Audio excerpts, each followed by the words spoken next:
Monday, fun day. This is going to be an intense week for me, really cramming in as much draft content as I can stand because next week, I just want to spit it all out. So I'm taking in as much as I can because next week really begins the process of regurgitating it all. And so this is going to be a crazy week for me, and NBA playoffs are now in full throat. So that's going to take up a block of my time that, was that's normally free for me that allows me to also work. So I'm going to be juggling a number of different things, but guess what? That's what we do, right? So, got a hell of a show. This show was supposed to be on Friday, and I just ran out of time on Friday. Had some things come up, life, you know how those things go. But anyway, I got some shit that I want to talk to y'all about. Just rapid taste with y'all, if y'all don't mind. So let's jump into the 328th installment of the Louie T Network podcast that starts now.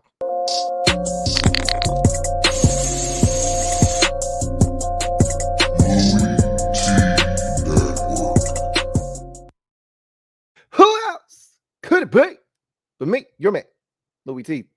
Thank you for joining me here on the 328th installment of the Louie T Network podcast. I, of course, am your set man, Louie T. Thank you for joining me. A lot of things transpired over the weekend or Friday-ish into the weekend, and now it's Monday. And I want to get to as many items as I can before we start.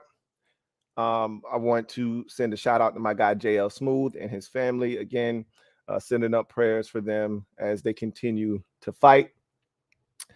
Jamie Foxx had they called it an medical emergency last week. That one kind of slipped under my radar. I didn't quite catch that one when it first happened, but I caught the tail end of it. Sounds like he's coming out on the other side of that thing. Okay. Some people are, nothing ever just is allowed to lie and be. Everybody's got to be internet detective and super sleuth.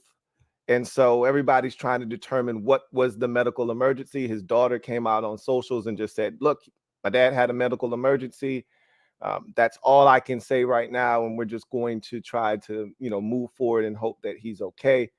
Most people are saying it was a stroke. I heard an aneurysm. Those are serious business. I don't think it was an aneurysm, but I'm no doctor. I don't know what happened. I just want him to be okay. Sounds like he's going to be okay. Scary situation. Again, another reminder.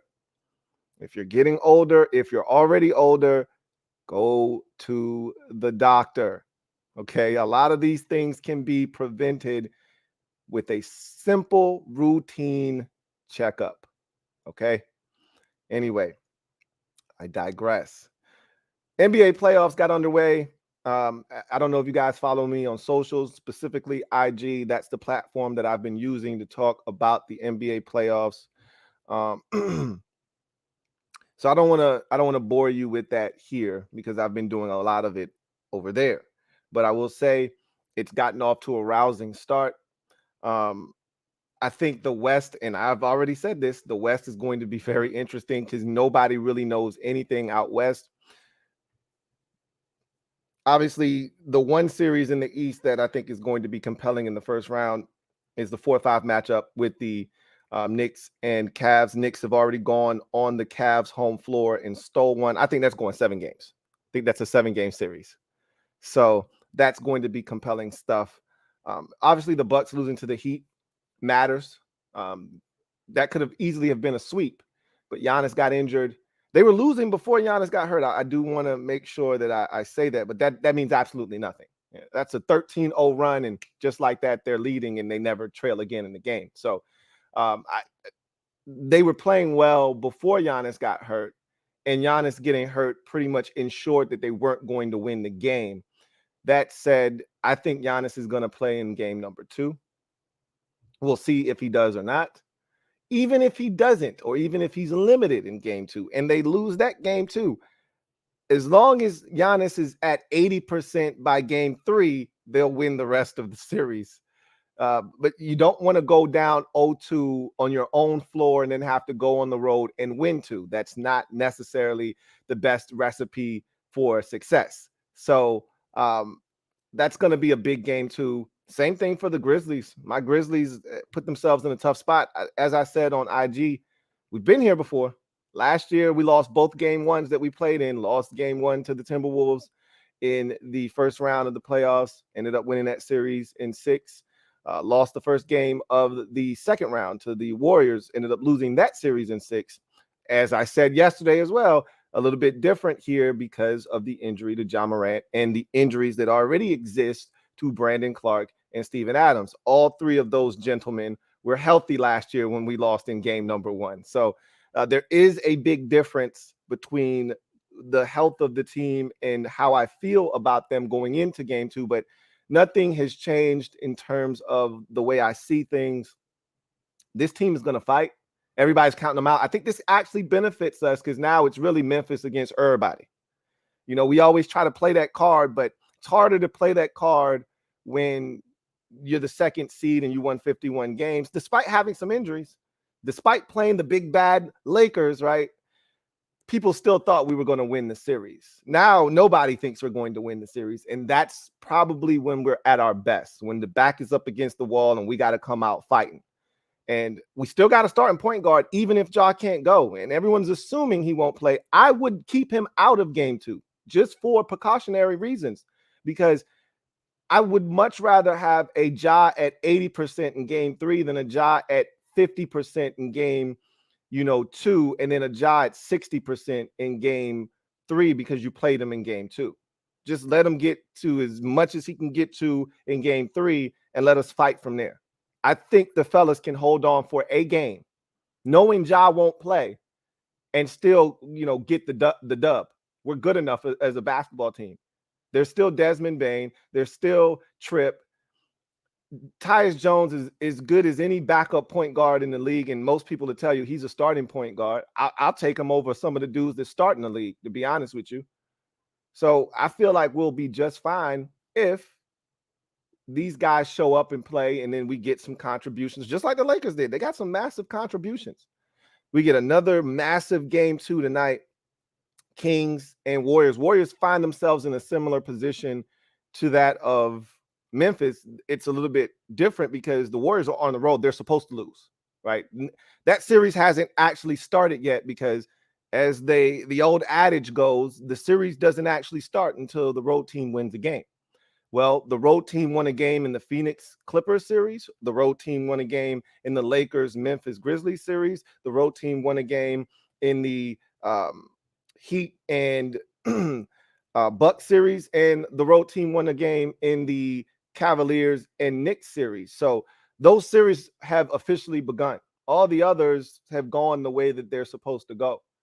And so we'll see what happens in game 2. If the Kings are serious about winning this series, go win game 2 and put the pressure on Golden State to have to go back home and win both games. Now, even if they lose this game tonight and it's 1-1 going back to Golden State, they're still fine.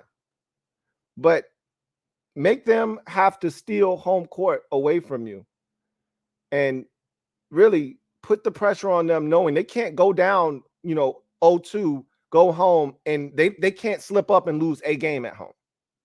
Because if they split with you here, they can go home and slip up and still be fine.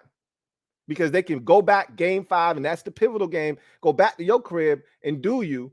One time, all they got to do is win once on the road, this Golden State. And then say, we got to close these boys out in 6. And that's when that championship medal gets tested. And you don't want to get to a point where we're talking about their championship medal versus your young, experienced team in the postseason. You don't want to get to that point. So put the pressure on them so that doesn't come to fruition. Anyway, I digress. Enough basketball talk. I want to have a serious discussion with y'all today. And it's one that kind of popped into my brain last week as I started to see some of the things that were transpiring right in front of me. And I said, you know what? I kind of talked about this with a different player, and it applies to anybody. Anybody can get this. And so now here we are. Another guy is having something happen to him that he has no control over. And you're wondering why? I'll explain to you right now. So let's jump into the gem dropping session, shall we? I think we shall. Let me drop this gem on your melon. Open your mind, let your conscience be free. You're now rolling with your man, Louie T-double-E. Let me open you up. Get you thinking a little bit. So, one of the things I found fascinating at the end of last week was the Texans' stance on the quarterback position. And again, it's lying season, so be careful. A lot of information out there, a lot of misinformation exists out there. So just be careful, But don't ignore things because it's lying season. Take all the information in and then put it through your bullshit meter. Okay, that's what I do. I take every bit of information in and I put it in and I put it in through the computer and it spits the bullshit out. Keeps all the good stuff, spits the bullshit out, right? In one ear, out the other. Okay. And I'm listening to the Texans, and I'm going to talk about the Texans at the end of the show. So I want to separate that conversation because I'm kind of asking myself, what the hell are you doing? What are you up to? But I do think one thing is sincere in all of this, and that is people questioning CJ Stroud. All of a sudden, this man has done nothing wrong throughout this entire process. As a matter of fact, he's been as clean and I think as safe as a quarterback could be throughout this entire process. A decade ago, he would have been the number 1 overall pick because of how clean and safe he's been. He's been pristine throughout the All-Star process, the combine, the pro day. I've already told you his combine performance was the best I've ever seen of a quarterback spinning it at the combine, which I know doesn't count for a ton, but it counts for a lot. When people get to see you live and you're throwing to guys who aren't your own, and you go out there, the mechanics are clean, the ball is accurate, tight spiral, and you make it look effortless, that counts for something. He did it again in this pro day. You watch him on tape, a lot of accurate balls. There's some misses.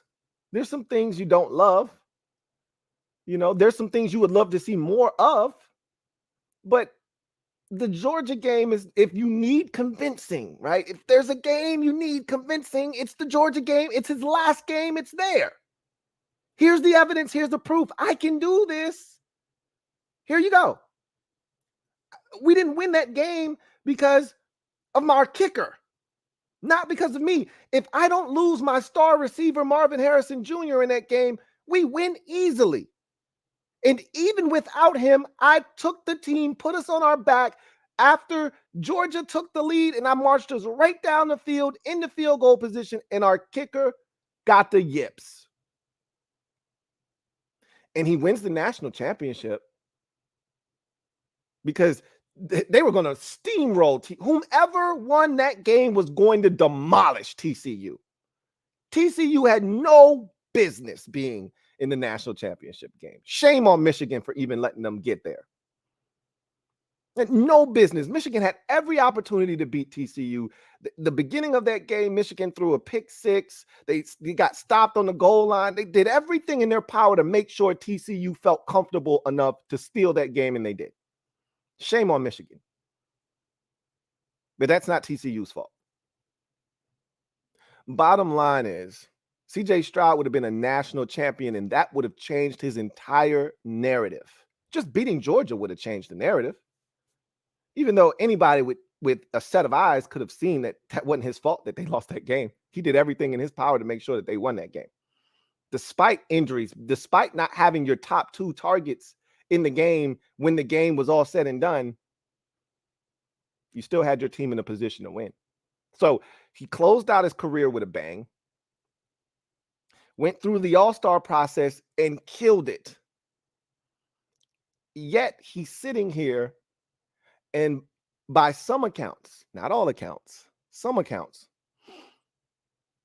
he's falling down draft boards. Now, when I say falling, I use that term relatively because he's not going to fall very far. This isn't an Aaron Rodgers and Alex Smith situation where if you don't go 1, you're going to fall all the way to the 20s. Okay. If CJ Stroud doesn't go 1, which I don't think he's going to go at this point, but I said he was going 1 to Carolina. I'm going to stick with that. But right now, everything points towards Bryce Young. And if I were a betting man, I would put my money on Bryce Young going number 1. And I've already said this before the process even started. Bryce Young's the best quarterback in this year's draft class. I think the Panthers are figuring that out as they've done their homework. As everybody else has already said, hey, Bryce Young, don't want to miss on this guy. Again, yeah, the size is a thing, but look at everything else. If I were you, I'd take Bryce Young. I agree. No qualms from me on that. However, that doesn't mean CJ Stroud can't be a really good quarterback in this league. So now what we've seen is that all of a sudden the Texans, they're a little cool on him. Don't know if we like any of the other quarterbacks not named Bryce Young. Oh, really? That's how you feel now, all of a sudden. Today, they came out and said, hey, we're open for business. We're taking phone calls for number 2. Okay, put a pin in that, all right? Put a pin in that. We'll have that conversation at the end of the show. What would cause the Texans to say, nah, we don't have a quarterback. Haven't had one since Matt Schaub. And we're not interested in getting one at number 2. Don't think any of these other guys are any good. I think we'll get out of here and we'll try our luck again next year. What do you think caused them to feel this way? I don't know. But I got to thinking about the curious case of CJ Stroud.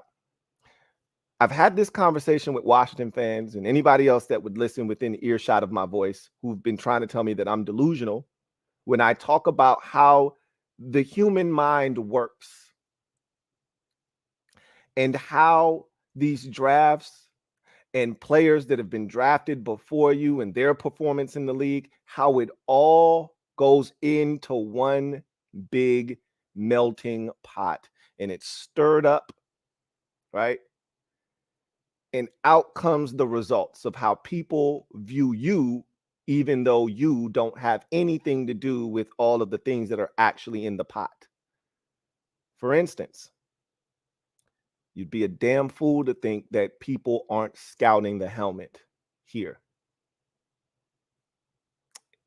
It's a part of the evaluation process that it shouldn't be, but it is. There just hasn't been any success from Ohio State in the NFL. It just doesn't translate. Doesn't matter who the coach is. You go all the way back to Jim Tressel. No success with NFL quarterbacks. You go to Urban Meyer, even less success with NFL quarterbacks. And then you go to current day with Ryan Day, no success. Although Justin Fields is getting a real opportunity upcoming in 2023, I still think he's got a long way to go as a passer. He's shown the ability to be a dynamic athlete, hasn't shown the ability yet to be a dynamic passer yet.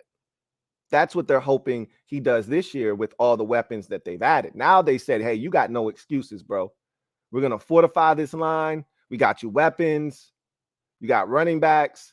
I don't want to hear anything now. Go out and prove us right. Because before we didn't believe in you, which is the reason we didn't give you any weapons. Now we do believe in you. We're passing up an opportunity. Well, they already did to draft Bryce Young. You better be right. You better make us right. So there's that element. There's also this element that I spoke of with my guy, Sam Howell. And the thing that I talked about the most was the quarterback draft class that he was in. And if it were a better draft class, he would have been elevated, but it wasn't.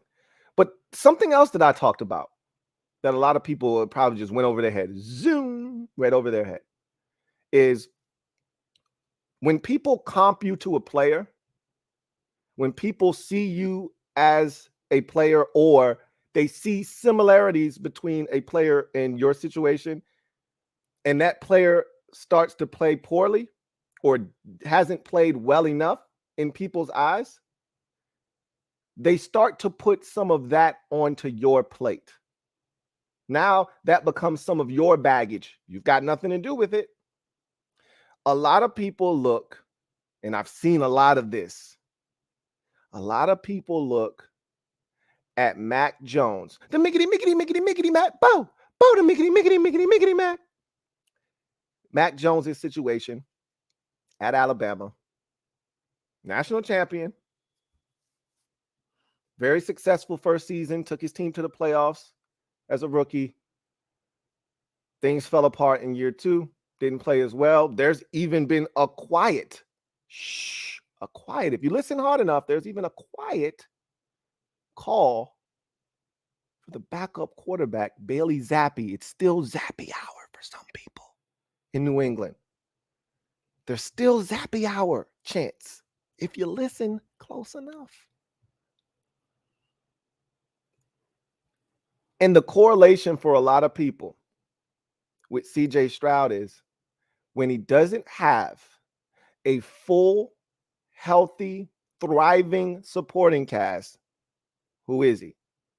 Because with Mac Jones, we saw what he was throwing to his entire career. The 2 years, really the year and a half, but the 2 years that he was throwing the football at Alabama, he was throwing to pretty much all first-round picks.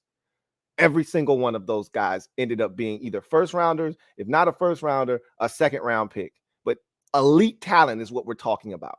He was getting the football to. Hell, even the guy he was handing the ball off to in the backfield was a first-round pick. 2 or 3 of the offensive linemen were probably first-rounders. I mean, he had a star-studded cast around him, and he thrived in that environment. He gets to the NFL, and he doesn't have that same supporting cast. And I think it's unfair because we all knew that that Patriots situation was going to be disastrous in his second year. There was going to be little to no growth for Mac Jones. And I told anybody that would listen, I said, he's immature. Mac Jones has some growing up to do. When he doesn't get his way, when things don't go the way Mac Jones wants them to, when Michael McCormick gets upset, he throws a temper tantrum. I told you, I've seen him do it. And then what did we see last year? On national television, he's throwing a temper tantrum. Yeah, they end up winning the game. They sing Kumbaya at the end, but he's a bit of a head case. But again, that should have nothing to do with CJ Stroud. Unfortunately, though, what is everybody saying about CJ Stroud? You see what's happening to Mac Jones? See. Take away some of his talent. Look at what he's turned into. Don't want the same thing to happen. If you take CJ Stroud, that's what's going to happen to you.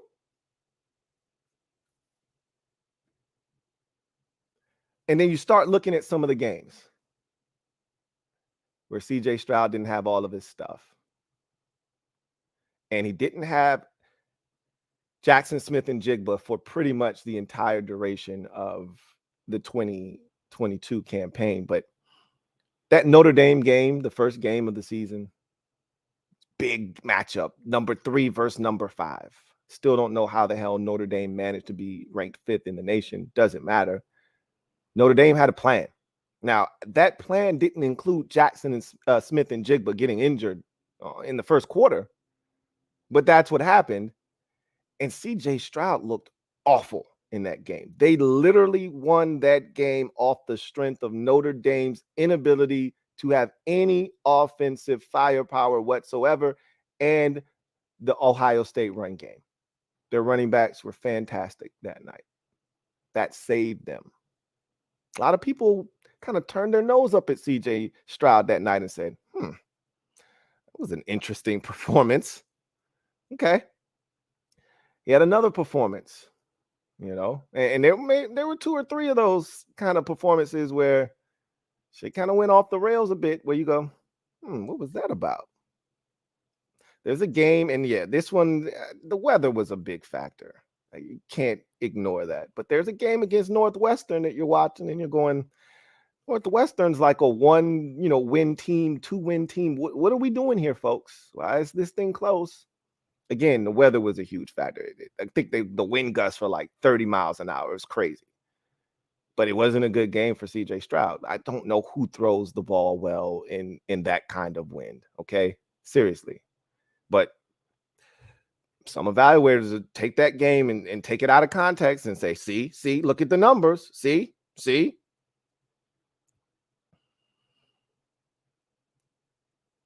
There were games smattered around his career where you say, didn't have a full complement, didn't look like himself. He's Mac Jones. I'm telling you, be careful. If you take him, this kid's going to do what Mac Jones is doing. He's going to start to regress. You take some of his talent away. The playoff game against Georgia, he was in fuego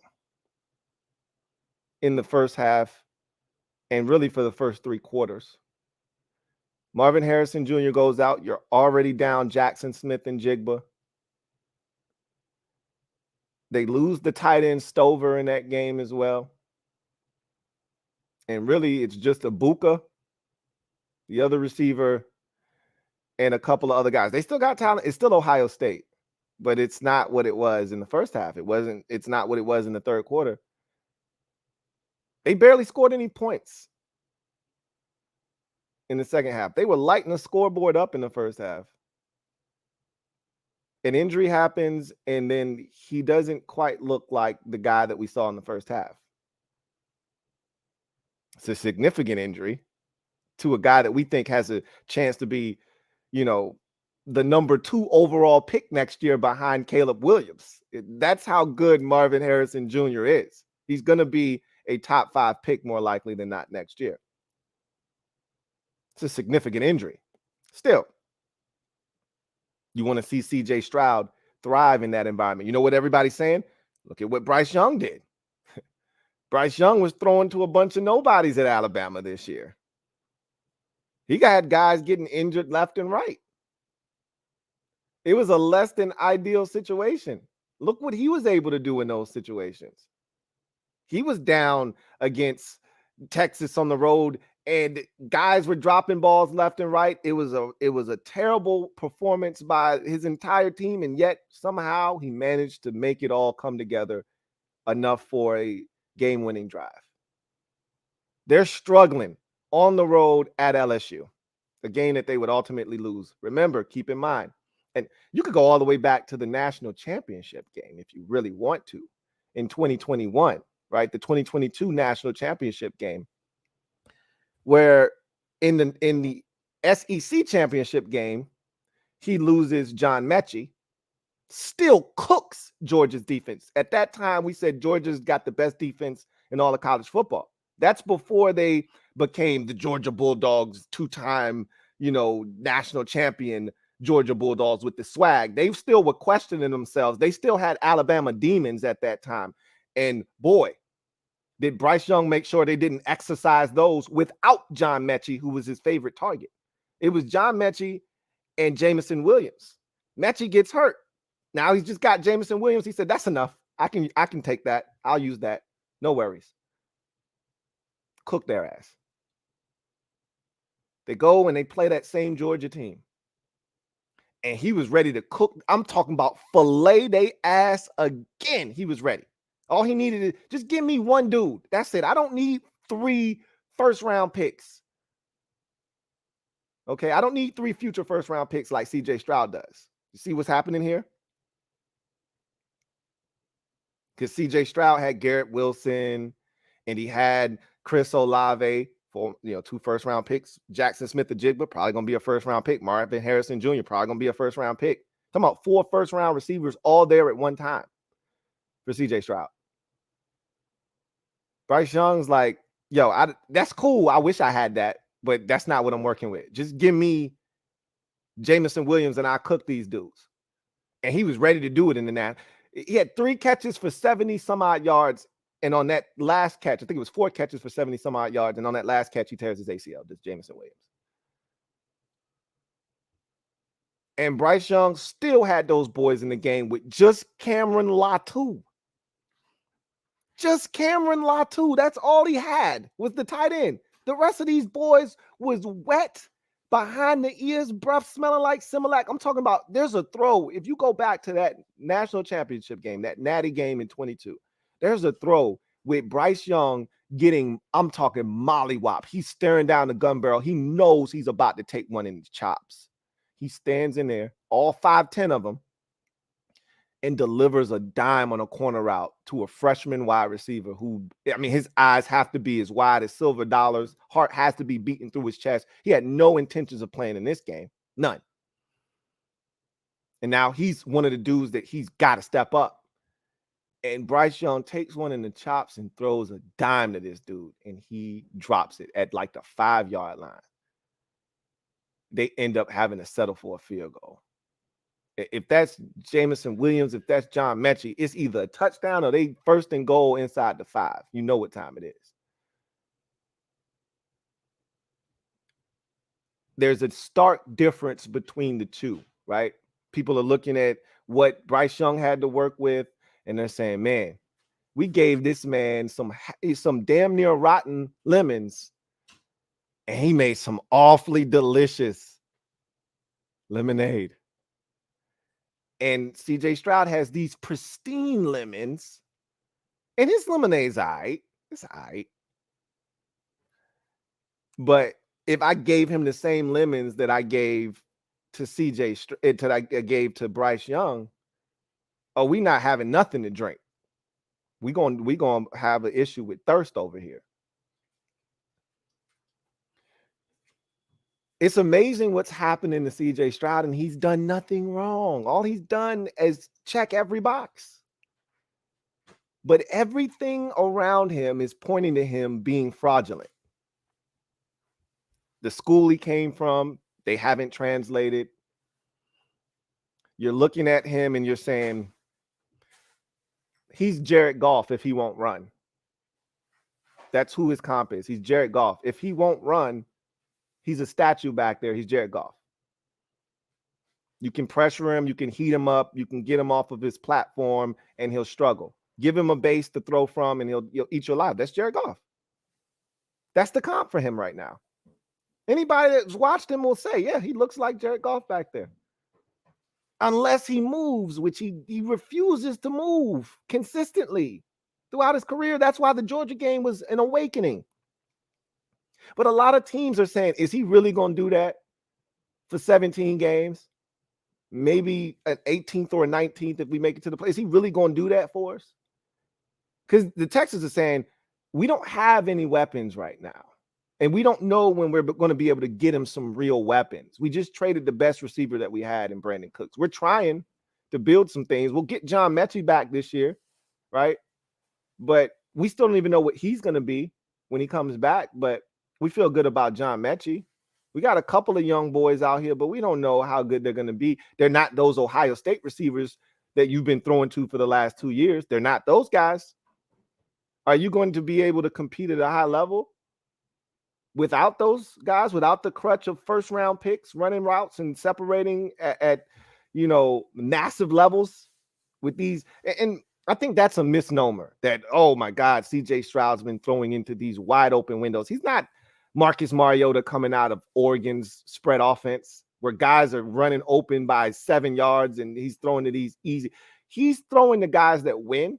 Trust me, but he's also throwing into some tight windows. Don't sit here and act like C.J. Stroud at times wasn't him. Go watch that Rose Bowl game against Utah where Jackson Smith and Jigba lights him up for 347 yards. You can't tell me that 3 or 4 of those passes are not dimes, like absolute dimes that I don't care if it's Mahomes, Rodgers, whomever, Herbert, Burrow.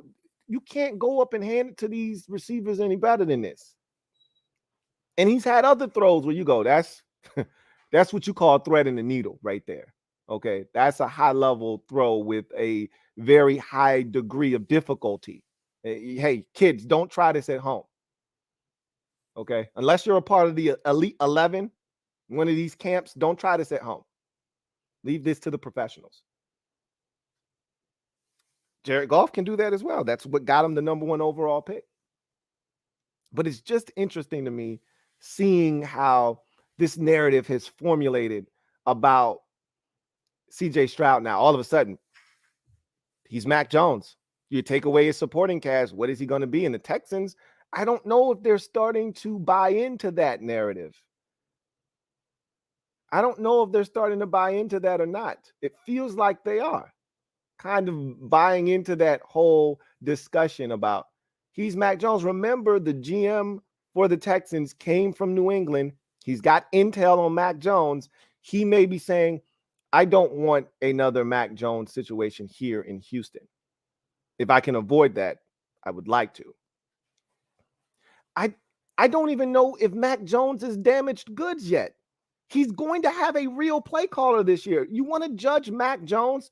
Do it after this season. I don't love the supporting cast that they've surrounded Mac Jones with. When you go out and you get Nelson Aguilar and you say, hey, Nelson, I need you to stand up and be a pseudo number one. I'm like, bro, what are we doing here? You went and got Devontae Parker. You think he's just going to show up and be a number one? Like, you went and got 22 twos and said, hey, y'all band together and form a number one. What's the receiver's name from San Francisco that they got? They got him. They went out and got Nelson Aguilar. They went out and got Devontae Parker, and they said, one of y'all morph into a number one. Yeah, right. And then you give him some ass play callers, and you expect him to just play exceptional football, take that next step in year two? Yeah, right. Yeah, right. Now that he's got a real play caller and Bill O'Brien calling the shot, I guarantee you Mac Jones looks like a different quarterback this year. A competent quarterback. But everybody's saying that's what's going to happen to CJ Stroud. It's the same thing that happened to Sam Howell. The year he was coming out, Baker Mayfield was absolutely horrid. And everybody said, that's his comp. That's the guy he looks like. You sure you want him on your team? Because he looks just like Baker Mayfield. And Baker Mayfield is ass. The league has spoken. And so everybody's like, nah, we'll pass. It's a bad quarterback draft anyway. We'll take him in the 5th round. No worries. I think they got it wrong there. And I'm trying to stop a team from getting it wrong here potentially. Again, I don't know if CJ Stroud's going to be successful. I feel like he is. I feel like he's got the temperament. I feel like he's got the professionalism. I feel like he's got the talent. A lot of people are trying to project him as a guy that needs everything around him to be perfect. And if that's the case, that's not a guy you take in the 1st round. We can all admit that. 1st round quarterbacks, while you want them to be surrounded, like look at Mahomes, he has talent around him. Don't act as if the Chiefs didn't they didn't have to trade for Kadarius Toney. They already had a bunch of guys. They already went out and got MVS. They went out and got Juju Smith-Schuster. They already drafted Sky Moore. They already had the Georgia receiver. They already had guys already. They got Travis Kelce already. They already had stuff. And they traded for Kadarius Toney anyway. Let's not act like these big-time quarterbacks aren't surrounded with talent.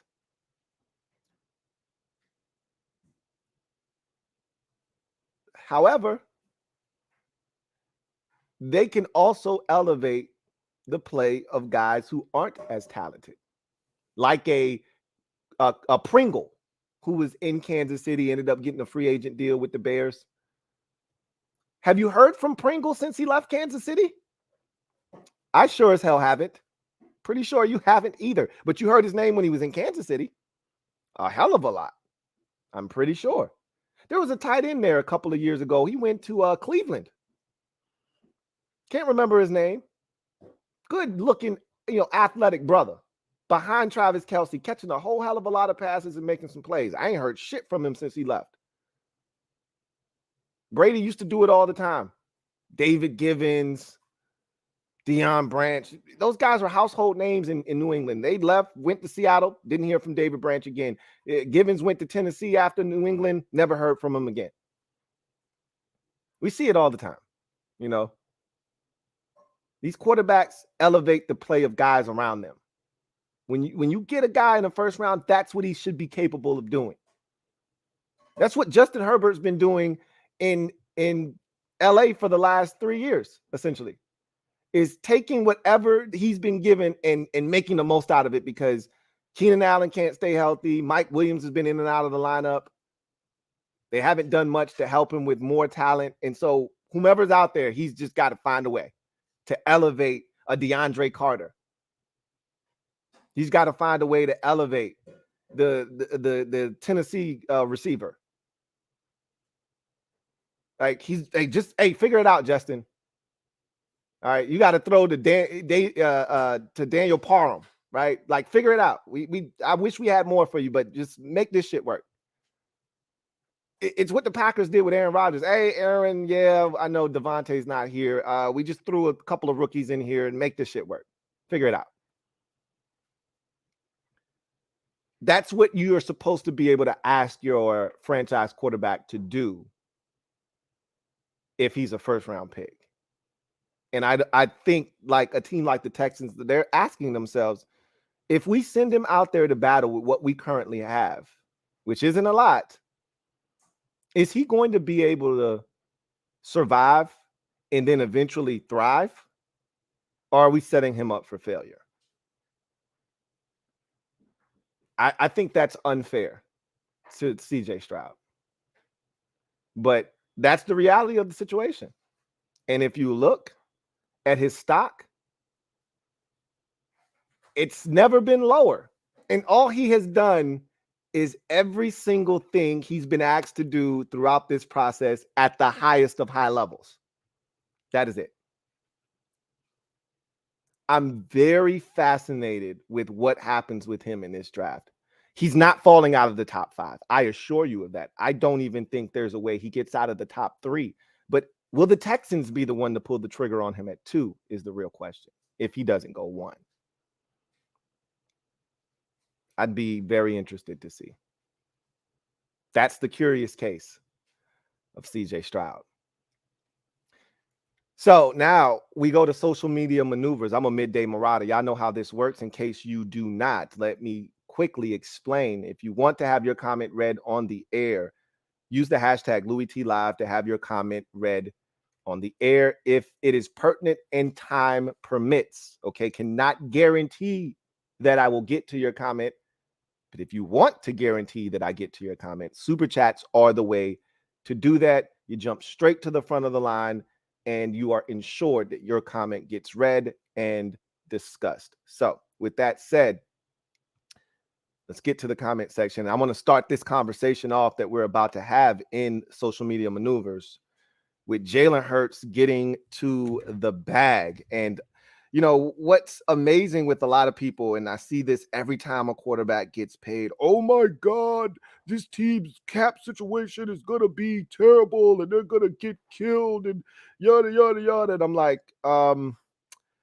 guy, don't you understand how this works? I say this every single time.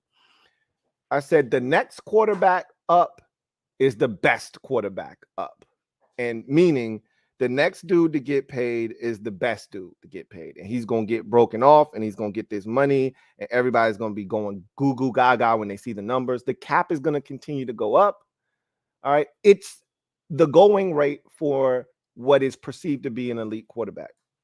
So Jalen Hurts and the Eagles agreed to. And look, this really, the season was great. But if he'd had a modest Super Bowl performance, he's not signing this deal. Okay. It was the Super Bowl performance that put him over the top. He went toe-to-toe with Patrick Mahomes, and some will say he outdueled Mahomes. I'm not going as far to say that. From a statistic standpoint, he outdueled Mahomes, but when the game was on the line, Mahomes made it happen, and Hurts had a massive turnover in that game. You cannot ignore that. And yes, sure, he rebounded from that turnover. That's what you want to see. Adversity hit, he didn't crumble. That's what you got to have out of your quarterback. But without that turnover, there's no Chiefs win. But, and my guy LB says this all the time, and I agree with him, they didn't lose with Jalen Hurts on the field. The last time he got the ball, the game was tied. He tied it up, took him down the field, and the game was tied. He did his part. Okay. Unfortunately, that vaunted Eagles defense that almost set the NFL sack record, they didn't bother to show up. So Jalen Hurts and the Eagles agreed to a 5-year, $255 million deal that makes him the highest paid player in NFL history. People go crazy over that. Oh my God, Jalen Hurts. Oh my God. You know what's going to happen? When the Eagles are smart to get in front of this. You know why? Because when Joe Burrow signs his deal, he'll be the highest paid quarterback and player in NFL history. You know what's going to happen when the Chargers finally re-up with Justin Herbert? He'll be the highest paid player in NFL history. That's how this works. And you know what? As a Washington fan, I can't wait until we are in this conversation. Even if our guy doesn't raise to the level of Jalen Hurts and demand a contract that makes him the highest paid quarterback. Hell, if we're paying our guy the Daniel Jones contract, that means we believe in him in some way, shape, or form. We haven't had a quarterback in Washington since free agency became a thing, which was 1992, since 1993. I think it was 93. Since free agency became a thing in 1993. We haven't had a quarterback that has demanded us paying him this kind of money at no point. Not in the 90s, not in the 2000s, not in the 2010s. Now that we're in the 2020s, never have we had a quarterback. We had one guy, and he wasn't asking for much, and we lowballed him in Kirk Cousins. So while all these fans are, oh, look at what the Eagles gave Jalen Hurts, oh, their cap situation is going to be terrible. Okay, that's fine. They got themselves a quarterback, though. That's what you want. You want to be in the Eagles position where you got to pay a dude. And they got out in front. The Eagles usually get out in front of it. They did it with Wentz. It backfired, but that was the right thing to do. Get out in front of it. The earlier you do it, the cheaper it's going to be for you. Washington just signed Daron Payne. You saw the deal that Jeffrey Simmons got. Guess what's going to happen? Quentin Williams is going to top the Jeffrey Simmons deal. If they would have waited, Simmons goes first, and then Williams goes second, and then Payne goes, they would have been paying more money. Now Quentin Williams isn't showing up to the offseason, training activities.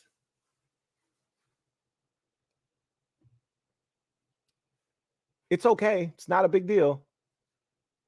Guys that haven't signed their franchise tag aren't showing up either. It's not a big deal. No worries. Those guys will be there when it starts to matter. But I said all that to say this.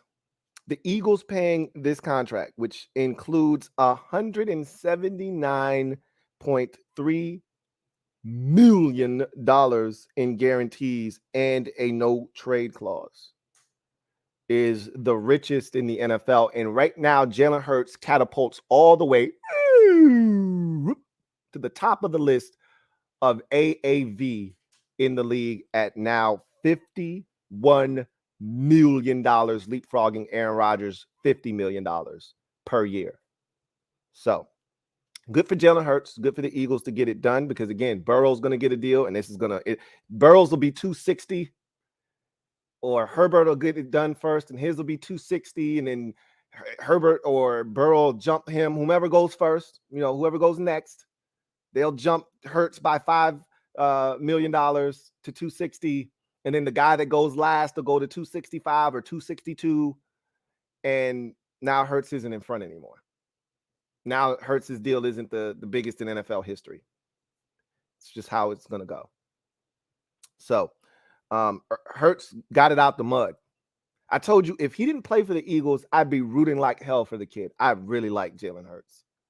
I like his mentality. I like his posture, his demeanor, his poise, his moxie. He's got it. I just wish he didn't play for a divisional rival. Wish he played for the Tennessee Titans. Then I could root like hell for him. He played for the Eagles, so he can kick rocks. But good for him and good for his agent. All right. Good for his agent. Nicole Lynn. First of all, first black female agent in the NFL. That's number one. Number two, she just signed her client to the highest deal in NFL history. So shout out to her for not only making history, but making waves as well. So that's a thing. And now we discuss. So we get to the comment section and we start with Del Monte Corbett. Thank you for the super chat. Greatly appreciate you. Del Monte Corbett writes, what's up, Lou? What's up, Del Monte? Says, do you think if Bijan Robinson is there at 16, he will be there at 16? Unless the Eagles take him at 10. That's the only team that I think has any interest in taking a running back in the first round is the Eagles. I don't see anybody pulling the trigger on him that early. And Ron and company pulled the trigger. Ron has shown he'll take a running back in the first round. Plus, Ron said they want to go best player available. I find it hard to believe that when Ron said best player available, he was including the running back position. They just took Brian Robinson. They love Brian Robinson. They also have a guy, you may have heard of him on the roster by the name of, Antonio Gibson. All right. While they might love Bijan Robinson, they don't love him enough to draft him and put him on the roster with running backs that they already have that they really like. And again, it's not like wide receiver or defensive end or offensive line, specifically the interior of the offensive line, or corner, where you can put multiple guys on the field at once. You can put two running backs on the field at the same time, but only one of them can get the ball, right? I mean, you're not putting three running backs on the field at once. That would be preposterous. This isn't the 1960s and 70s and 80s, running wishbone. You're putting one running back on the field more likely than not. Two, if you want to get creative, and both of those guys are multifaceted and versatile. But there won't be enough carries. You spend a first-round pick on Bijan Robinson, you have to start him. That's not Bijan's coming along slowly. He's not great on third. No. You draft a running back in the first round, I immediately want a return on investment now, which means Brian Robinson, who they love, who they essentially gave the starting running back job to last year. And again, I said there's more to this Brian Robinson kid than we saw last year. A lot of people, I'm included, I forgot he got shot because he recovered so quickly. By the grace of God, no ligaments were damaged when he got shot. And he played so well. You just forgot that. You thought that was it. There's another gear. There's another dimension to Brian Robinson that we haven't even tapped into yet. Trust me. They're not taking a running back at 16. They'll take one in the fourth round. They'll take one day 3. That's the earliest. I've already said this. I'm on record as saying they won't take a skill player in the first 2 days of the draft. I'd bet a large lump sum of money that they don't address the offensive side of the football from a skill position standpoint. They'll address the offensive line in days 1 and 2. But they won't spend a pick on an offensive skill position until the third day of the draft. So I don't see any scenario, none, not even a trade back scenario in which Washington takes Bijan Robinson in the first round. Washington could have traded back to the 31st pick of the first round and they still won't take Bijan Robinson. They're not taking him. They're not taking him. Reedy Davis. Thank you for the super chat. Greatly appreciate you. Reedy writes, what up, Lou? What's up, Reedy? Lakers fan, sorry about last night. You will be done in 5. Don't be sorry for being a Lakers fan. This is what sports is about. Competition. May the best man or woman win. In It's all good. I still have confidence in the fellas and their ability to show intestinal fortitude when nobody else believes. I still believe. I've watched this team all year long. I've seen what they've done in the face of adversity. I'm not moved. I'm not moved. I've been here before. We've lost game 1 before. This is why experience matters. Had we not been here before, had we not been tested before like this, we've been without John Morant, down in a series, and we've won and almost won other games against much better competition. I'm not moved. I feel good. I don't feel great. Okay. I'd be lying to you if I said I feel great, but I feel good because I know about the dudes in the locker room of the team that I cheer for. I know what they're about. I know their mental makeup. I know what our coach is about. We got a hell of a coach. He'll have them ready next game. I feel good.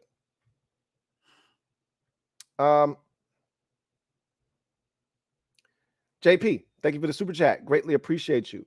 My guy JP writes a couple things, Lou. If we lose game 2 in this series, if you lose game 2 of this series, is done because y'all ain't winning in our house. I vehemently disagree with that because in order to still win the series, we'd have to win in LA. It's not like the Lakers are dominant at home. Okay, you almost lost to the Timberwolves in the play-in game at the crib. You're not. Let's not make it seem like this is Shaq and Kobe edition of the Lakers, and you get to Staples Center and it's a wrap. You guys are okay. You're not great. Okay, you're not world beaters. So I totally disagree with this. No, you're not coming into the crypt and winning a game. Yeah, right. Get the hell out of my face with that shit. And also, where did do Richardson and Levis get drafted? That's a great question. Now, again, I still feel like it's top 10. I wouldn't be shocked if one of those dudes fell out of the top 10. We're getting 4 quarterbacks in the first round for sure. I told you, I'm already on record as saying it's 5. Hendon Hooker's going in the first round. So I feel like Levis it's safer than Richardson at this point, which I'm not a Will Levis fan. I just he oozes and he drips bust to me. And you know, if you like him, you'll make excuses for him, and I'm willing to listen. Oh, he was dealing with injuries last year, and he battled through them, and you know, that's the same crowd that's trying to convince me that Dak Prescott's thumb injury was the reason he led the league in interceptions. No, it wasn't. It may have played a part. Dak Prescott made poor mental decisions last year that had nothing to do with his thumb. That pick 6 he threw to Kendall Fuller after he had just almost thrown a pick 6 the play before, that's a terrible throw. That's a terrible decision. That has nothing to do with your thumb. Maybe the ball placement does, but you shouldn't have been throwing that ball. He was sitting and squatting on that route. That's up here. Will Levis may have been dealing with injuries, and that may have compromised him in some way, shape, or form, but he processes the field too damn slow for me. That has nothing to do with a shoulder injury or this injury. He processes information too damn slow. And he's inaccurate. Deadly combination. Because when you decide to make a full field read and you start over here and then you get all the way to number 4, and number 4 is a timing rhythm based throw. If you're going to get all the way to the backside of number 4, you better be on time and that ball better be precise, because if you decide to come to number 4 late and the ball is thrown inside, well, we all know how that ends. And too often I'm seeing Will Levis, because with guys with big arms, they tend to do this. They tend to try to force things because I got a big, strong arm. Yeah, well, guess what? One tip, one carom of that strong pass you're throwing, it gets picked off. So, and these boys up here at this level, they don't mind catching a fastball. They'll step right in front of your fastball and take it the other way. This is not college. You're not playing against, Texas A&M, right? With a corner that came out of high school who can't catch claps in a whorehouse. You're no longer playing against Vandy, where you get 3 or 4 chances to make bad decisions, but it's Vandy. They're not going to make you pay for it. Don't worry about it. You're good. No, up here you get your ass reamed. You make poor decisions and bad decisions and throws, and you pay for that up here. Ask Zach Wilson. Ask Zach Wilson how that's working out for him right now. But I still think Levis goes top 5. And I think Richardson is the one that slides a bit, but I still think he goes top 10. So I still think you get 4 quarterbacks in the top 10. I wouldn't be shocked if one of those, 3 for sure. I guarantee you 3 quarterbacks are going in the top 10. I've told you this all along, that this was assuming the Texans took whomever didn't go 1 at 2, but now they're tripping, right? So if the Texans are tripping, then 3 isn't a hot spot any longer, which we'll discuss that in the next segment. Thank you for the super chat, JP. Greatly appreciate you.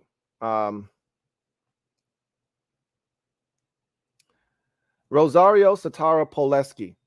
Thank you for the super chat. Greatly appreciate you. Thank you for being a member of the MOBB, who writes, looking forward for day 1 and day 2 of draft parties. It's going to be fun. It always is. I've got some wine on ice waiting on it, and we're going to have fun.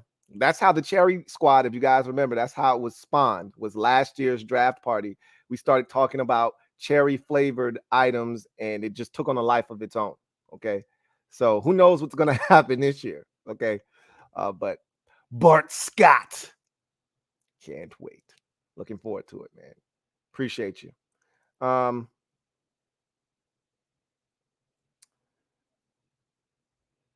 Starface, thank you for the super chat. Greatly appreciate you. Thank you for being a member of the MOBB, who writes, CJ comes off like he knows it all, like Haskins. There's a little bit of athletic arrogance. I've told you that is necessary for success at the highest of high levels. There has to be a level of arrogance athletically. There are times where I listen to him speak and I'm like, that's a little off-putting, but that may be his personality. You get to know him, and he's all that matters is that in the locker room, he's well respected and he gets along with other guys. And I don't know him personally, but I haven't heard anything to the contrary of that. The only way you can be an asshole in an NFL locker room as the quarterback is if you're damn good. You better be Aaron Rodgers. If you're going to be eccentric and you're going to have a little clique in the locker room and you're not going to get along with everybody, then you better be a Hall of Fame caliber quarterback. But I don't know him personally. There are a couple of times, but I think most of these dudes, with the exception of 1 or 2 of them, when they speak, you're like, I could have done without that comment, that response. But he's confident.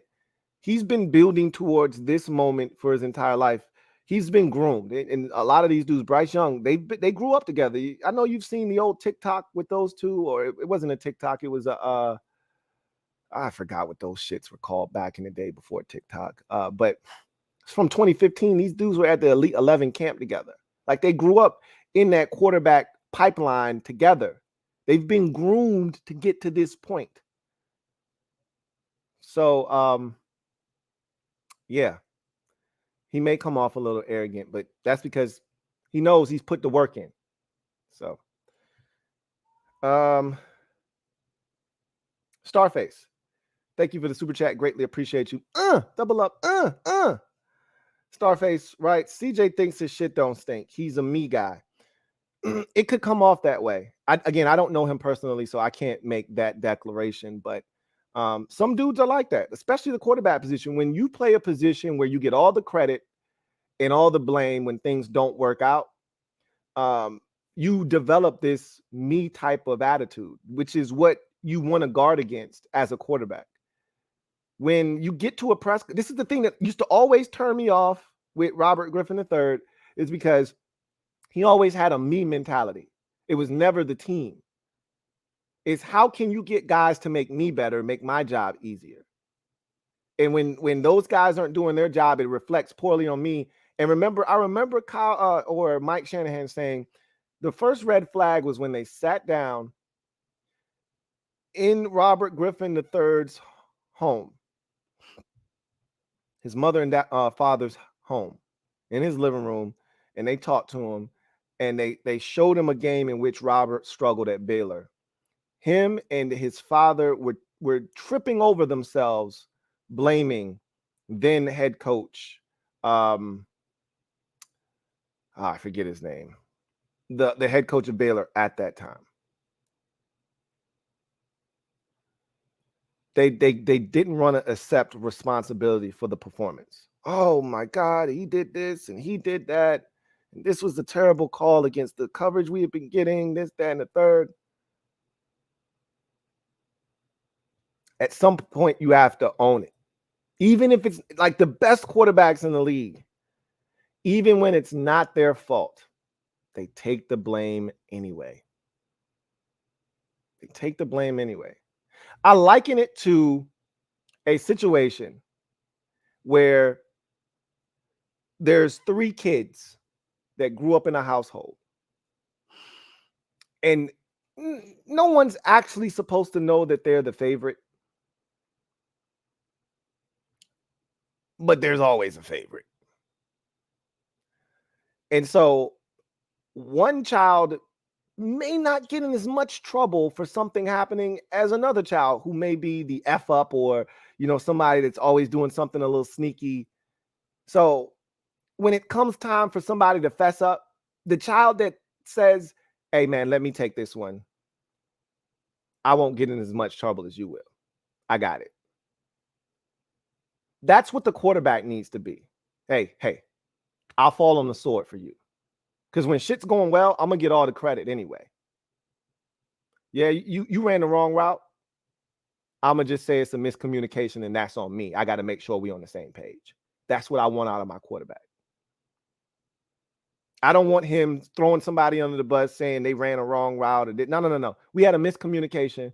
That's on me. I got to make sure we're on the same page. I don't know if CJ Stroud is that guy or not. I'm just going to assume that he is. Until he shows me that he's not, I'm going to assume that he is that guy.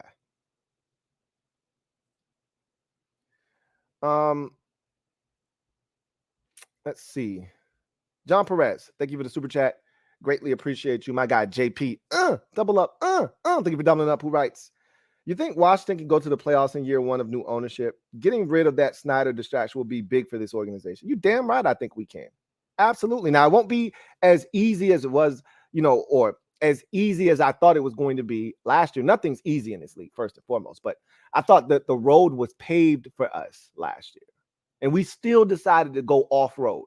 They paved the road. Everybody else in the NFC East took that road that was paved. Okay? Jacksonville and Houston and Tennessee and Indy, right? They took that road. Hey, this shit is smooth. Did they just pave this? Yeah, this is nice. Yeah, we'll take this road. We said, nah, we're going to take the bumpy terrain over here. And the Giants were like, you sure? There's plenty of space on this road to the playoffs if you want to come. They're like, nah, man. We like to travel the off the beaten path, man. Don't worry about us. We'll get there. They're like, okay. We never made it. We never made it. I can't say that the road will be paved for us this year. But with Daniel Snyder gone, anything is possible. We have talent. I think we have a quarterback now. Anything's possible. We've got continuity in certain aspects of the team, pretty much everywhere except offensive line. Secondary is a work in progress, right? We're still moving some parts around there, but for the most part, we know what we have there. Damn right we can go to playoffs in year 1. And not only go to the playoffs, we've talked about the NFC already. We can do damage when we get there. Hell, if Carolina does some good things, They could go to the playoffs in year one. Are you kidding me? That division stinks. Bryce Young comes in there. They get him enough weapons. They've already tried to start that process. They're going to draft a receiver or two this year. They got some stuff in Carolina. That defense plays well, and we know they're fully capable of playing well defensively. They could go to the playoffs in year one with Bryce Young. What the hell's stopping them in the NFC? Specifically the NFC South. What's stopping them from going year one with a new coach, with a new quarterback? What's stopping the Panthers? Ain't shit stopping us neither. We got a much tougher division, but who cares? We almost had all 4 teams go last year. Just because the other teams in the division are good doesn't mean we still can't make the playoffs. Take care of your shit and worry about the rest of it later.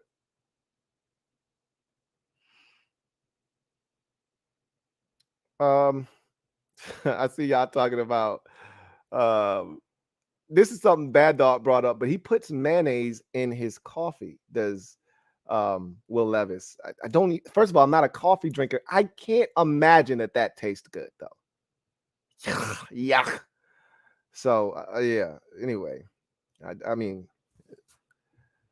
kudos to him. You know, or as a wise man once said, credit to them. Credit to them. Credit to him. I can't. Art Briles. Thank you. Art Briles was the head coach of Baylor at that time. They were tripping over themselves, blaming Art Briles. That was the first sign of danger. Danger Robinson. That, hey, this ain't the dude you want at the head of your organization, face of your franchise. Because when shit's going well, he's going to say everything right. He'll be politically correct. He'll button up. You know, he'll give you every soundbite you're looking for. He'll be the old chip off the old block. Shit start, and this is when you find out the true test and character of a man. It's easy when shit's up. It's when shit is down. That's when you find out who your real friends are. That's when you find out the true grit and the real character of a person is when shit ain't going well. This is easy when you got it and it's plentiful and you're being blessed. That's easy. Anybody can thrive in that environment.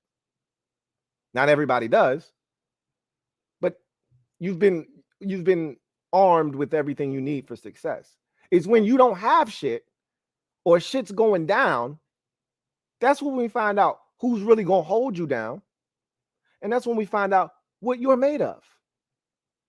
And we found out Robert Griffin III wasn't mentally tough enough to deal with failure. It was always somebody else's fault.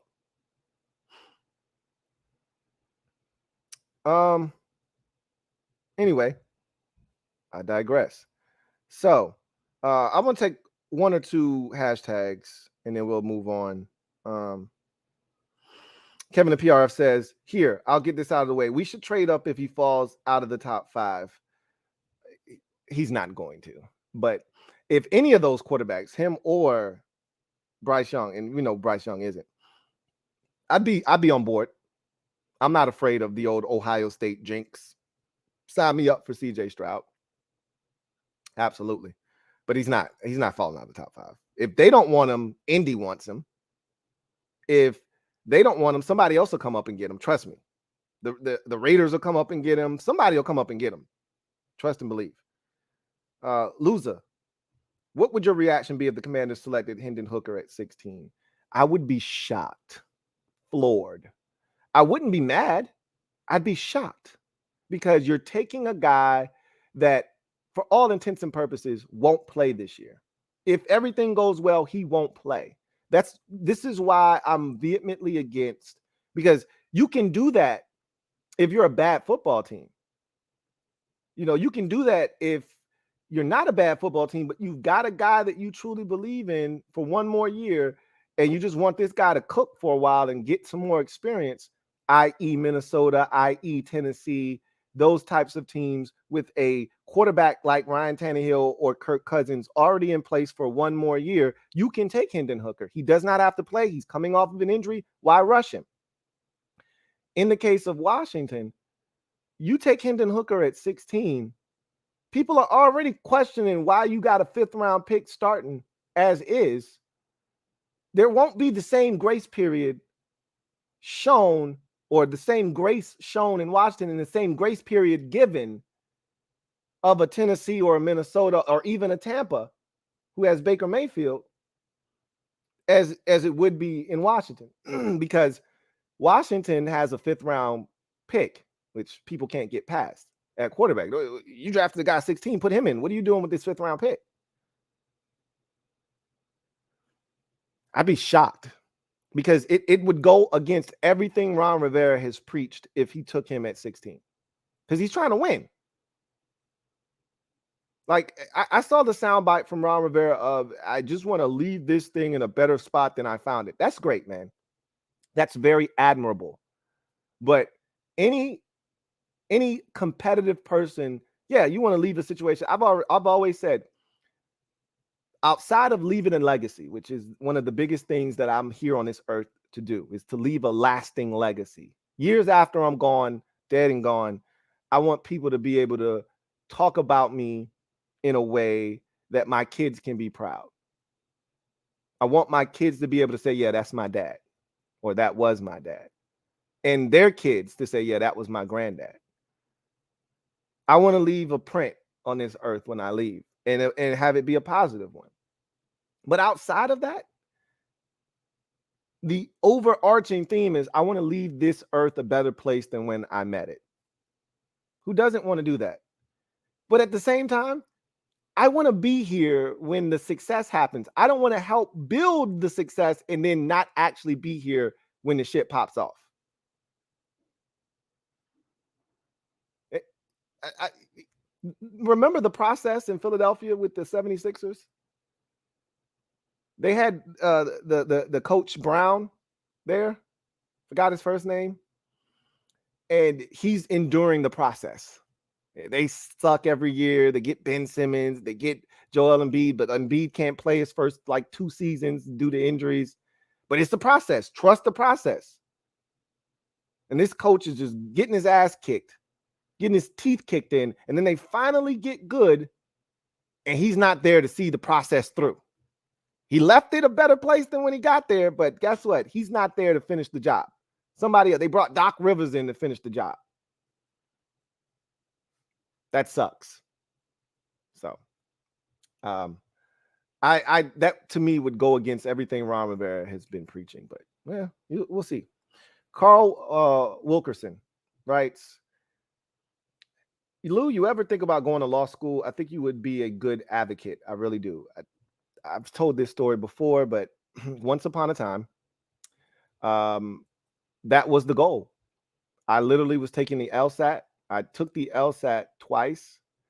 I was comfortable with the score that I got the second time. It wasn't a great score, wasn't as good as I would have liked it to have been. I felt like with a little bit more training, because I never actually went to a professional and got help. If I had gone to one of these tutoring programs, I think I would have killed it, because I was working a full-time job and trying to study for the LSAT. That shit don't mix. But I tried to make it work. And what I ultimately came to the conclusion of was, we were in a recession at the time when I was studying to try to go to law school. And I talked to several people who had just graduated out of law school. And they was like, bro, unless you truly love it, unless it is your life's mission to be a lawyer, don't do it. I got 6-figure debt right now and no job. He said, the market is competitive as hell. Ain't nobody hiring right now. And then my mom and dad live across the street from a Commonwealth attorney. So it was like, yo, you might want to talk to him before you make any decisions. I was like, that's a good idea. So I went, knocked on his door. We chopped it up for a little bit. I was like, man, let me rap a taste with you. And he was like, hey, I'm going to tell you right now, I'm going to be honest with you. I have a stack of applications on my desk this big. And it's just for them to get their foot in the door. It's not even a real job. It's almost like an aid job, right? I didn't go to school, spend 6 figures for you to tell me that I got to go get you some coffee. I'm here to do work. I'm here to get my hands dirty. He said, but that's not the worst part. He said, the worst part is, you know how I'm sifting through these applications? You know how I'm weeding out the unqualified applicants just based off of the law school they graduated from. So you could have a guy that went to, or a gal that went to Florida's law program, and they can get the nod over somebody that went to Regent's law program, which is where I was going to go. I wanted to go to William and Mary, a little bit out of my ballpark. They were pretty good. They were top 40 in the nation at the time, but score wasn't high enough and cost a lot of money. So I was going to take the cheaper route. And my professor, I remember her telling me at the time, hey, don't let anybody lie to you and tell you that your school doesn't matter. It matters, okay? So when he said what he said to me, it sent off alarms. And I'm like, bro, let's not even waste time here. I want to be a lawyer. I don't have to be a lawyer to be successful. That was the end of that. And this is my true calling anyway. So I digress. I think I got one more super. And then if not, we're going to go to the closing of the show, garbage time. I do have a super chat here from Reedy Davis. Double up. Thank you for doubling up, Reedy Davis. Greatly appreciate you. Who writes, Lou, if 5 quarterbacks go in the first, we should get 2 of the best O-linemen in the draft. O-linemen still manage to go no matter how many quarterbacks get drafted. Quarterback and offensive line are going to be drafted no matter what if they're good. So I don't know if you'll actually see. I think where you'll see like spillage would be like corner. If a position has to suffer because of quarterbacks being pushed up, say Hendon Hooker goes to Tennessee at 11, and that's 5 in the first 11 picks. Well, what you'll see then is that corner is the position that is going to get skimmed, right? Because you're always going to have offensive linemen go no matter what. Teams always need offensive line help. You're always going to see teams take edge rushers if they're good, and we've got a couple of them that are good enough to be taken early. So you're going to see that happen. And that's what's going to happen. You're going to get 5 quarterbacks, you're going to get 2 or 3 edge rushers, you're going to get 2 or 3 offensive linemen, and you're going to look up and Washington's on the clock and only 1 corner's been taken, or none have been taken yet. So I don't think it'll be offensive line. I think it'll be corner. All right. I'm going to read this last one from B. Wright. He says, Lou, I think we might be long lost cousins. We like the same music, same football team, same baseball team, but we differ in basketball. I'm a Lakers fan. We got a lot of similarities there, man. We got a lot of similarities there. Oh, man.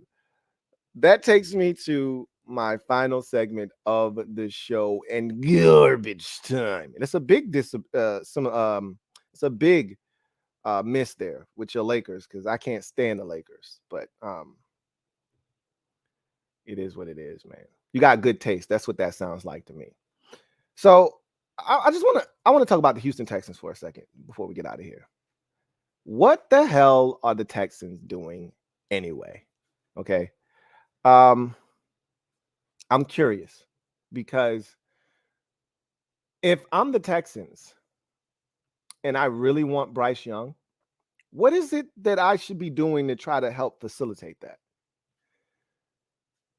Again, it's lying season. We don't know who's putting information out there about how the Texans potentially feel about CJ Stroud, this, that, and the third. It's lying season. Believe half of what you see, none of what you hear, even if it's spat by me, your man Louie T. Y'all know how this goes. I say it every year, and it proves to be true every single year. With that said, now the Texans today come out and say that the number 2 pick is open for business. The phone is ringing and they're picking it up and they're listening. Now, again, they say that, but they're not actually going to trade the pick until draft day. They're fielding calls right now to have a deal in place should the situation that we all think is going to play out for the most part. I'm still holding on to CJ Stroud at number one, but it's Bryce Young, right? If Bryce Young gets selected number one and they truly don't love any of the other quarterbacks, which is the rumor that's floating around, which is the only reason they would be entertaining a trade at 2, because if you even so much as like one of the other quarterbacks, you take them. At 2, you take them. There's no if. You got to pick at 12, and maybe, just maybe, you're cool. You feel much better about Anthony Richardson at 12 than you do CJ Stroud at 2. Maybe you feel better about the combination of Will Anderson at 2 and Anthony Richardson at 12 than you do CJ Stroud at 2 and an offensive lineman at 12 that's not named Peter Skoronski. Maybe you feel better about the first combination and not the second. Okay, fine. I understand that there's no guarantee that Anthony Richardson's going to be there at 12, but that's the game you're willing to play. You're willing to roll the dice. If you truly love Bryce Young and want him, you should be talking up CJ Stroud like he is the best thing since sliced bread. You should be talking about CJ Stroud like he's the greatest quarterback your eyes have ever seen. Man, I'd hate to be the Carolina Panthers. This is what I would be regurgitating over and over again. Man, I would hate to be the Carolina Panthers. What a decision they have on their hands. These are 2 quarterbacks that we think have a chance to be perennial Pro Bowl, all-pro players with a gold jacket at the end of their career. That's what I'm saying if I'm the Texans, if I truly want Bryce Young. I don't know if that's going to sway the Panthers at all in their process. I don't even know if they'll blink with me saying that over and over again, but I'm going to do it because I want them to feel like this is a big decision. You better not F this up. Not, hey, man, if y'all take Bryce, I don't even want none of these other quarterbacks. He's the only one I really want. That's making the Panthers feel like, yeah, that we picking the right dude. This is the guy we want. And the Texans not wanting anything to do with any of the other dudes is confirmation that we're making the right decision. A lot of these teams, they think in group think like mentalities, right? Where, hey, we get into a big group and we all think alike and we all say, oh, yeah, we don't like, you see that a lot in the NFL. We don't like this guy because XYZ. One guy says it, somebody else hears it, then they spit the same thing out. Next thing you know, that's the thing that's going around and everybody buys into it.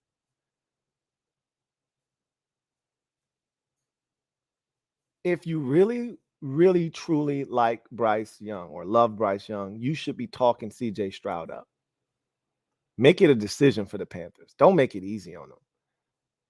And if you don't love any of the other quarterbacks and you want out of number 2, that's fine. But you're not going to do it before the draft. You could have done that quietly. Don't reek of desperation, okay? Don't reek of desperation. It reeks of desperation because, again, you're not going to trade the pick because what if you trade the pick tomorrow? Get out of number 2. Oh, yeah, Carolina's going to take Bryce Young.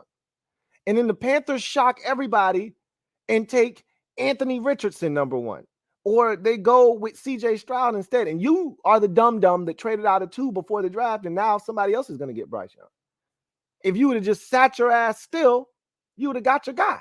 So they're not going to trade number 2 before the draft. Before the number 1 overall pick is submitted, they'll know once the card is turned in, they'll know that it's Bryce Young's name on it. And then they can pick up the phone and say, okay, remember that deal we talked about a week and a half ago? If it's still on the table, it's yours. You can come up to number 2 and come get your guy. We want out. But they could have done that quietly. They didn't have to. They could have done that under wraps. They didn't need to make this a spectacle. A wise man once told me, the strong move silent, the weak start riots. The Texans are weak. They're a weak organization. And right now, for no reason, they're starting to ride. They're stirring shit up. Again, they could have quietly been contacting other teams. Hey, if Bryce Young goes 1, we don't love any of these other quarterbacks. You free to come up to number 2 if you like.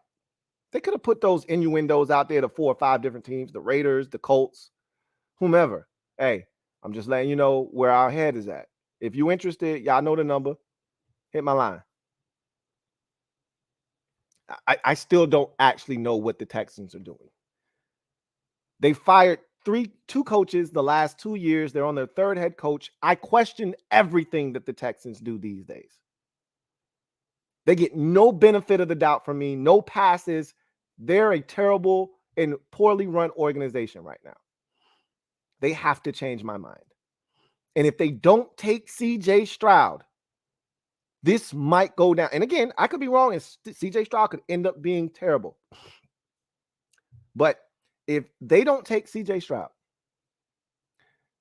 and he turns out to be remotely good, and they don't end up getting Caleb Williams, and I still don't love Drake May yet. I got more tape to watch. Maybe I'll come around with everyone else. But if they don't get Caleb Williams next year, and you pass on CJ Stroud this year,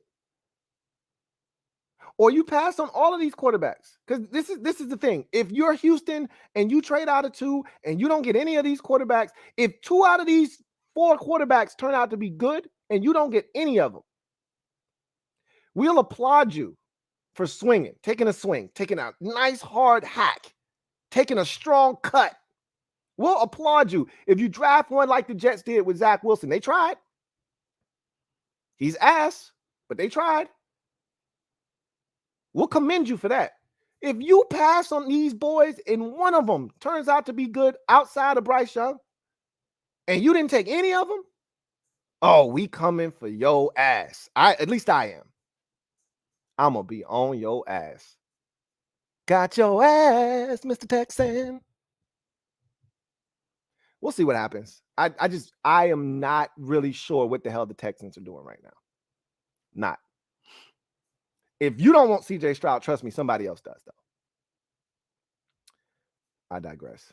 Anyway, that's going to do it for me, your man Louie T, here on the 328th installment of the Louie T Network podcast. I thank you guys for joining me. As always, had a lot of fun. Look forward to chopping it up with you guys on Wednesday when we'll be back with a new installment of the Louie T Network podcast. Until then, you guys have a good one. Enjoy the postseason hockey if that's your thing, the postseason basketball if that's your thing. Enjoy all of it. Baseball is now into its regular season. I wanted to mention the Tampa Bay Rays. I'll do that on the next show because they got off to a ridiculous start to the season, but we'll do that next time. So same thing with the trade request of Buda Baker. We'll touch on all of that stuff on the Wednesday show. Until then, you guys have a good one. Take care. God bless and good night. LouieTeeNetwork.